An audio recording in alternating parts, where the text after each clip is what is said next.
Now today is the third part of standard costing. This is also on direct material cost variance. Okay. Now solution to sum number 2. Standard material दिया है X material and Y material. तो standard जो rate दिया है for 100 pieces of Q and that is for X material 100 kilograms की ज़रूरत है and the rate of material X is 9 and for 100 pieces of output Q for Y material is 50 kilograms and at the rate of ₹6. Now actual दिया है for that is actual मतलब actual production कितना हुआ बेटा 10,000 pieces of Q. तो actual consumption of X material is 8,000 kilogram at the rate of ₹12 and Y material 5,000 kilogram at the rate of ₹7. तो देखो जो प्रॉब्लम सम था उसमें उसके हिसाब से एक हमने टेबल बनाया. देखो जहाँ पर एक्स वाई मटेरियल उसका standard price, actual price, actual quantity, standard quantity and the last column is revise standard quantity. मैं बोली थी बेटा कि स्टैंडर्ड क्वांटिटी रहने दो और रिवाइज स्टैंडर्ड क्वांटिटी की ज़रूरत होता है. कब ज़रूरत होता है? जब क्वांटिटी वेरिएंस एडवर्स आता है. ओके तो आप लोगों को पता है कि ये सब टेबल हम फिलअप किए. उसके बाद एक्चुअल क्वांटिटी को टोटल किए 13,000 किलोग्राम एंड स्टैंडर्ड क्वांटिटी को टोटल किए 15,000 kilogram and revise standard quantity. फिर से बता रही हूँ बेटा रिवाइज स्टैंडर्ड क्वांटिटी क्या है ना. एक्चुअल क्वांटिटी का जो टोटल है रिवाइज स्टैंडर्ड क्वांटिटी का टोटल मटेरियल कंजम्पशन एक ही होगा एंड एक्चुअल के हिसाब से प्रोडक्शन 10,000 पीसेस ऑफ क्यू के लिए एक्चुअल के प्रोडक्शन के लिए एक्चुअल के हिसाब से स्टैंडर्ड क्वांटिटी कितना होना चाहिए था वो दिया है. एक्स मटेरियल के लिए कैलकुलेशन बाद में हम दिखाए हैं बेटा, देखोगे. जस्ट पहले वाला 8,667 kilograms and Y material के लिए 4,330 kilograms. Now come to the direct material cost variance, budgeted cost and actual cost. तो budgeted और standard cost मतलब standard quantity into standard price minus actual quantity into actual price. तो ये formula में हमने ये जो पास में टेबल है तो टेबल बनाना ज़रूरी है. टेबल एक बार बना लो तो जस्ट फार्मूला में डाल के ये फिगर्स आप अपने आप बहुत इजीली आप सॉल्व कर पाओगे. नाउ तो X material direct material cost variance of X comes to ₹6,000 adverse and material Y का कॉस्ट वेरिएंस निकला 5,000 एडवर्स. तो दोनों मिला के हमारा फिगर आया total direct material cost variance is 11,000 adverse. Okay now तो हम फर्दर एनालिसिस एडवर्स क्यों आया कॉस्ट वेरिएंस इसके लिए हमने एनालिसिस किया बेटा. तो कॉस्ट वेरिएंस में दो फैक्टर्स था, एक क्वांटिटी एक प्राइस. तो चलो प्राइस का वेरिएशन भी निकालते हैं अलग करके और क्वांटिटी का वेरिएशन भी निकालते हैं अलग करके. तो प्राइस वेरिएंस का जो फार्मूला है एक्चुअल प्राइस को स्टेबल रख के हमने standard price and actual price के अंदर एक्चुअल क्वांटिटी को स्टेबल रख के standard price and actual price के अंदर वेरिएंस निकाल लिया. मटेरियल एक्स का प्राइस वेरिएंस निकला ₹24,000 एडवर्स एंड मटेरियल वाई का प्राइस वेरिएंस निकला ₹5,000 एडवर्स. क्यों एडवर्स आया? टेबल देखो, टेबल में standard price and actual price का कॉलम देखो बेटा. स्टैंडर्ड प्राइस ₹9 पर kilogram and actual price is rate is how much ₹12. तो देखो ज़्यादा है एक्चुअल प्राइस बाई ₹3. ठीक देखो प्राइस वेरिएंस में जो आया एक्स मटेरियल के लिए 8000 इंटू 3 -3, दैट इज़ माइनस मतलब हमने बताया था एडवर्स वेरिएंस, तो it comes to 24,000. Now for material Y, look at the table. For material Y standard था 6 लेकिन एक्चुअल हो गया 7, 1 रुपया ज़्यादा आया. तो y का actual quantity is 5000 multiplied by -1 rupees. तो क्या आया ना 5000 रुपीज़ एडवर्स. तो दोनों मिला के प्राइस वेरिएंस टोटल एडवर्स आया, वेरिएंस आया 29,000 adverse. Now comes to direct material quantity variance. यहाँ पर स्टैंडर्ड प्राइस को स्टेबल रख के standard quantity and actual quantity का डिफरेंस निकला. तो देखा गया कि मटेरियल एक्स का फेवरेबल आया कितना ना 18,000. Look at the table. So table में देखो बेटा, जहाँ पर actual quantity consumed for material X is 8000 kilogram, जिसके लिए स्टैंडर्ड क्वांटिटी बनाया गया था, एक्स के लिए बनाया गया था 10,000 किलोग्राम्स. तो यहाँ टेबल से पता चल रहा है कि एक्चुअल क्वांटिटी से standard quantity is more than by 2000 kilograms, 2000 units. So it is implied कि ये तो favorable होगा ही. Now comes to the second one, that is material Y. For material Y, actual quantity and standard quantity is same. That's why it comes to nil, मतलब zero. So the net direct material quantity variance is how much? 18,000 favorable. So देखो material variance is direct material quantity variance comes to favorable. Okay तो favourable होने से भी हम बताए थे कि एडवर्स होंगे तो हम यील्ड वेरिएंस, मिक्स वेरिएंस देखेंगे, but in this case it's not true. It comes to 18,000 favourable. तो हम क्या करेंगे, इसका भी यील्ड वेरिएंस एंड ये फेवरेबल कंडीशन का भी हम एनालिसिस करेंगे, क्यों फेवरेबल आया. तो यील्ड वेरिएंस में देखते हैं क्या होता है और मिक्स वेरिएंस में भी देखते हैं क्या होता है. Okay now direct material yield variance, standard price को स्टेबल रख के स्टैंडर्ड क्वांटिटी और रिवाइज स्टैंडर्ड क्वांटिटी के बीच हम वेरिएंस निकालेंगे. तो एक्स का आया कितना, 11,997 rupees favourable. Why favourable? Because standard quantity is greater than revise standard quantity. इसका एक्सप्लेनेशन क्या है ना, कंपनी ने स्टैंडर्ड एस्टिमेट किए थे 10,000 kilograms for 10,000 pieces of production, लेकिन कितना होना चाहिए था according to the actual quantity required by the finished products.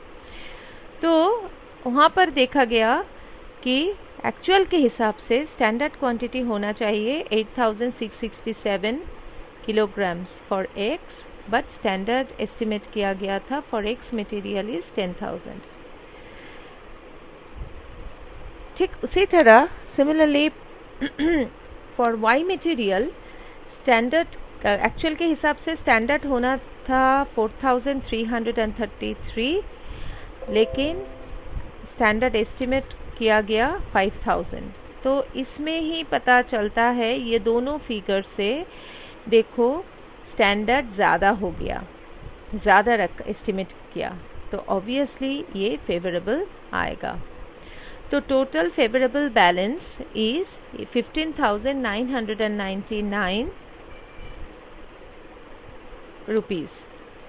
Now comes to material mix variance. अच्छा सुनो, इसका जो लॉजिक है एक्चुअली यील्ड वेरिएंस फेवरेबल का मतलब क्या है ना, प्रोडक्टिविटी इज बेटर.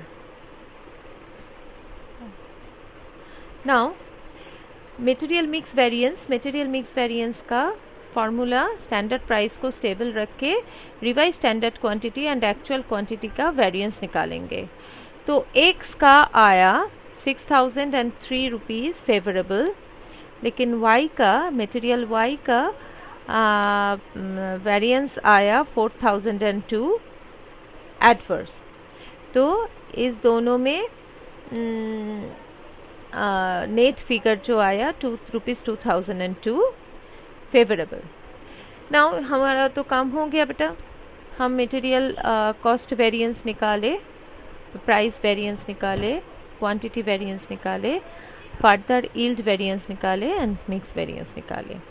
तो now we have to check whether our calculation is correct or not.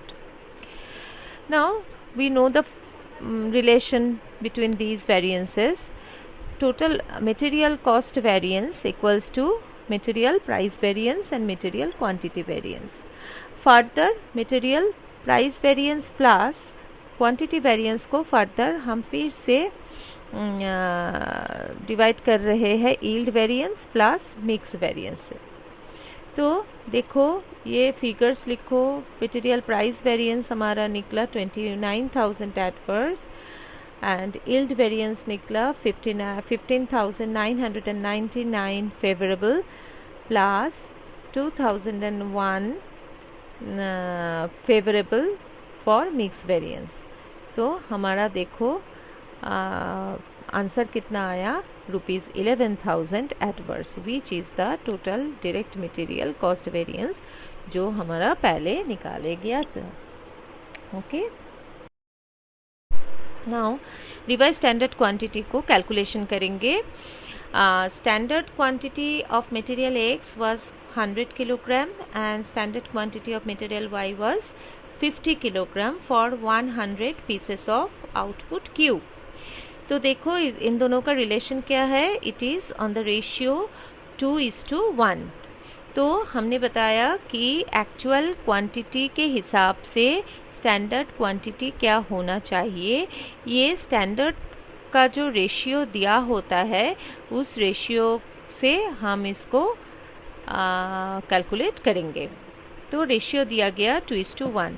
तो देखो एक्स का total actual quantity that is यहाँ पर था 13,000 multiplied by 2/3 and material Y 13,000 multiplied by 1/3। तो फिगर्स आ गया 8,667 kilograms and 404,333 kilograms।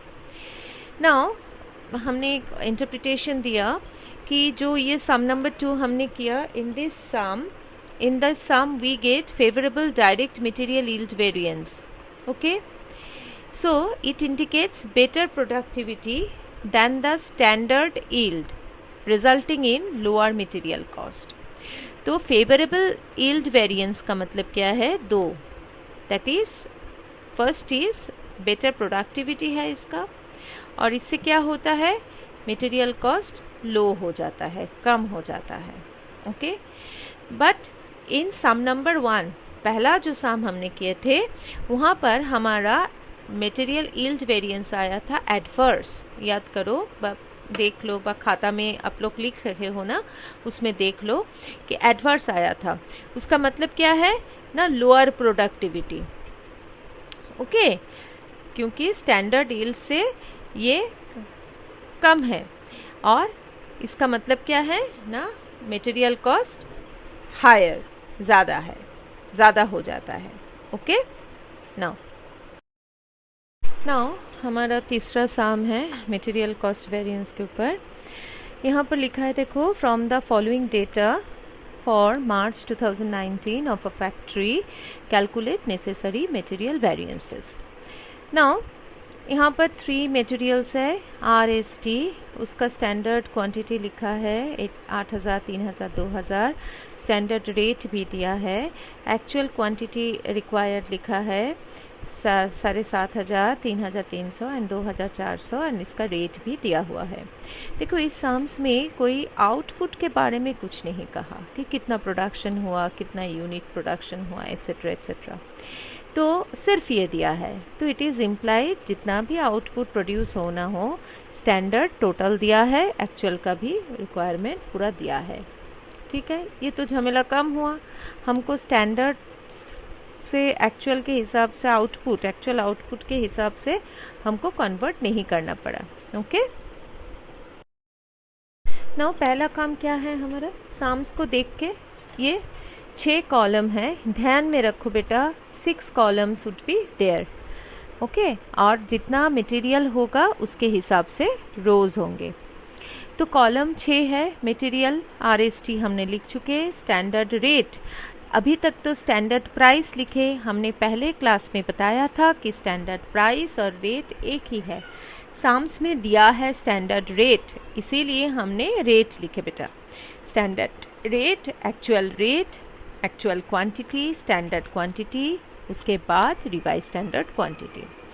तो हमने देखो टोटल एक्चुअल क्वांटिटी आया 13,200, स्टैंडर्ड क्वांटिटी आया 13,000, तो एक्चुअल के हिसाब से रिवाइज स्टैंडर्ड क्वांटिटी तो 13,200 ही आएगा, लेकिन उसका जो रेशियो, किस रेशियो में इसका भाग होगा बेटा, तो साम्स में दिया है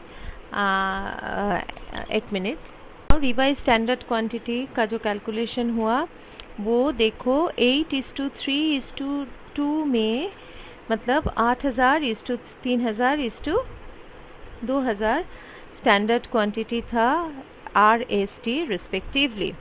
तो 8:3:2 में देखो दिया है इस टेबल में SQ का, उसमें 13,200 टोटल एक्चुअल क्वांटिटी को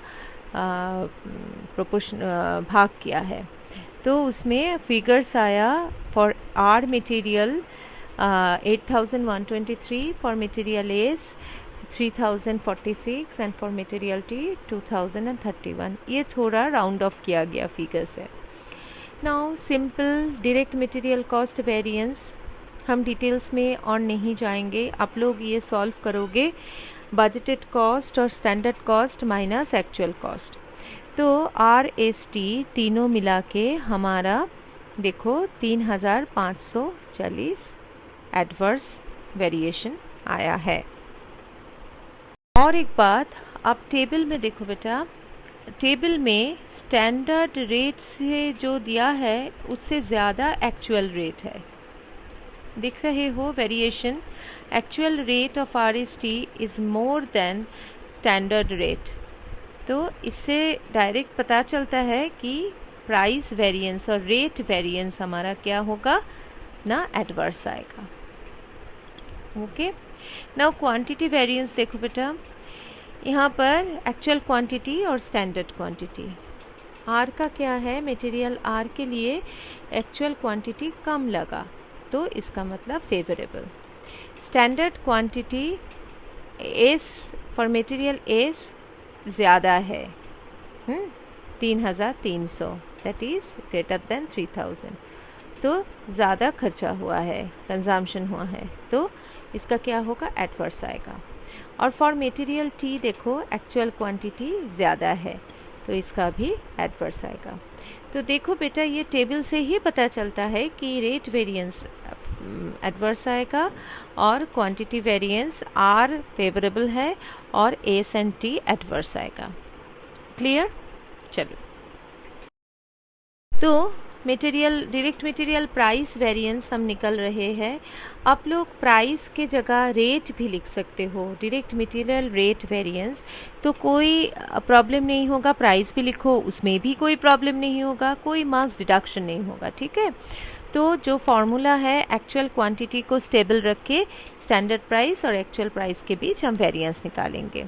तो सिंपल फार्मूला देखो, जैसे कि टेबल में देख के हमने बताया था कि प्राइस वेरिएंस RST तीनों के लिए ही एडवर्स आएगा, वही आया। तो टोटल प्राइस वेरिएंस आया कितना, ₹2,100 adverse. Now comes to direct material usage variance. Usage और क्वांटिटी मतलब एक ही है. अब क्वांटिटी भी लिख सकते हो, यूसेज हमने क्यों दिया बेटा, क्योंकि आपका थोड़ा ये जो यूसेज वेरिएंस बोलते हैं ये इसके लिए हम दिए हैं ये. Okay, that so that you should know कि quantity and usage are same. तो देखो इसका फॉर्मूला स्टैंडर्ड प्राइस को स्टेबल रख के standard quantity and actual quantity के वेरिएंस निकाल रहे हैं.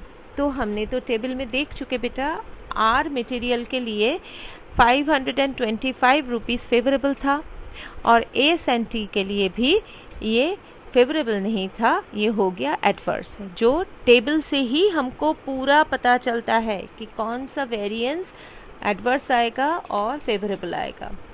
जैसे कि उसको टेबल को ही देख के हम yield variance and mix variance भी बता सकते हैं, है ना. तो जो भी हो, direct material usage variance rupees 440 क्या आया, एडवर्स आया. ओके, नाउ हम फिर से क्वांटिटी वेरिएंस एडवर्स आया तो फिर से हम एनालिसिस करेंगे कि यील्ड वेरिएंस और प्रोडक्टिविटी वेरिएंस क्या है एंड मिक्स वेरिएंस क्या है. तो मटेरियल यील्ड वेरिएंस फॉर्मूला एक ही, स्टैंडर्ड प्राइस पहले रहेगा और स्टैंडर्ड क्वांटिटी. जैसे मटेरियल क्वांटिटी वेरिएंस जो था उसके देखो क्वांटिटी वेरिएंस का फॉर्मूला क्या है बेटा ना, standard price into standard quantity minus actual quantity.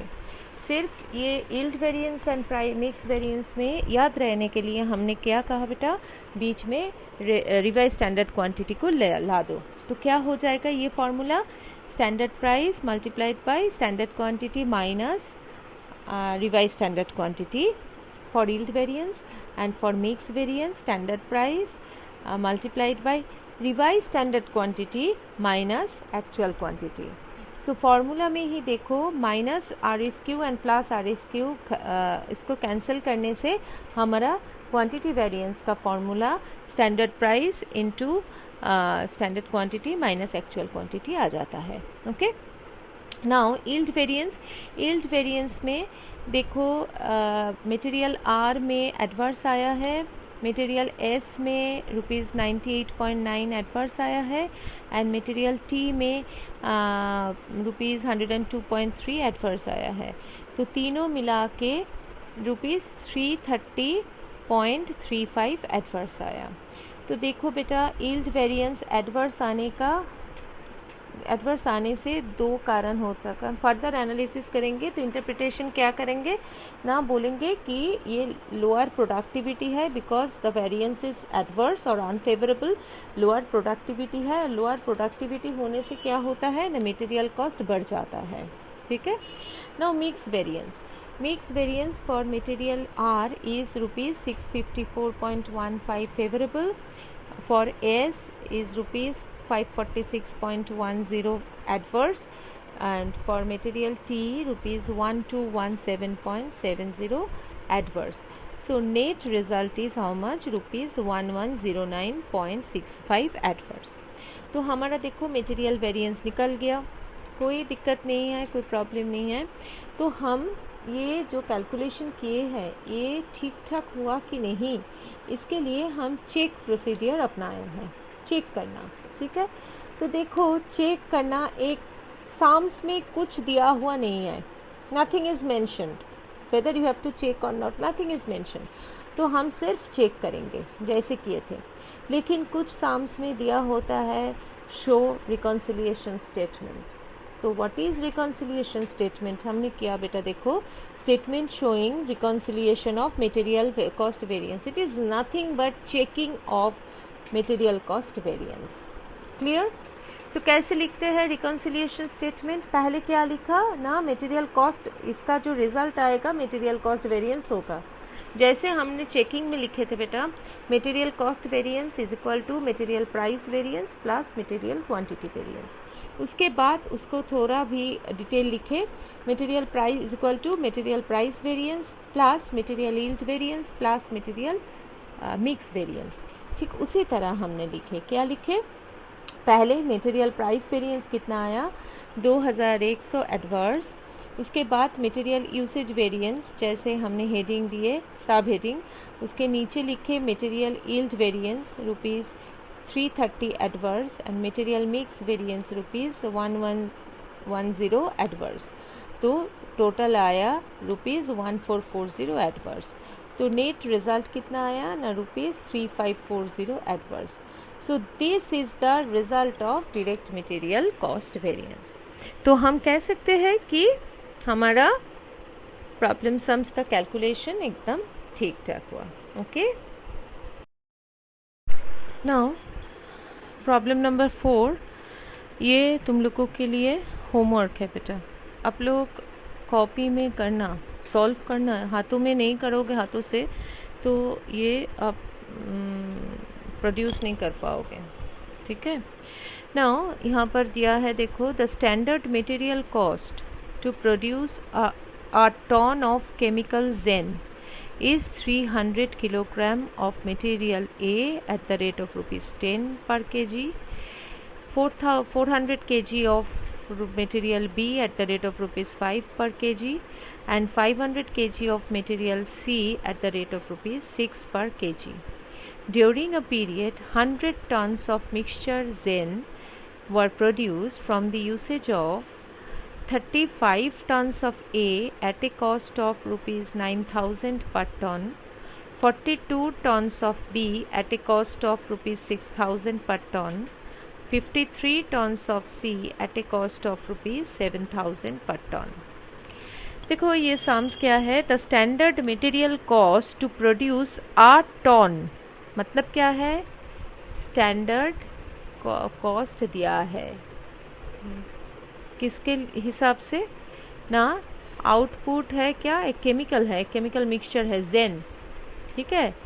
1 ton के लिए, 1 टन जिन के लिए मटेरियल ए 300 kg लगा, मटेरियल बी 400 kg लगा एंड मटेरियल सी 500 kg लगा एट देयर रिस्पेक्टिव रेट, ठीक है। एंड ड्यूरिंग अ पीरियड कितना एक्चुअली प्रोडक्शन हुआ है बेटा, 100 tons, clear. So actual production ही हुआ है, 35 टन्स ए लगा, 42 टन्स बी लगा एंड 53 टन्स सी लगा। तो 1 टन के हिसाब से दिया है मटेरियल को, उसको हमको कन्वर्ट करना है कितना, किसमें ना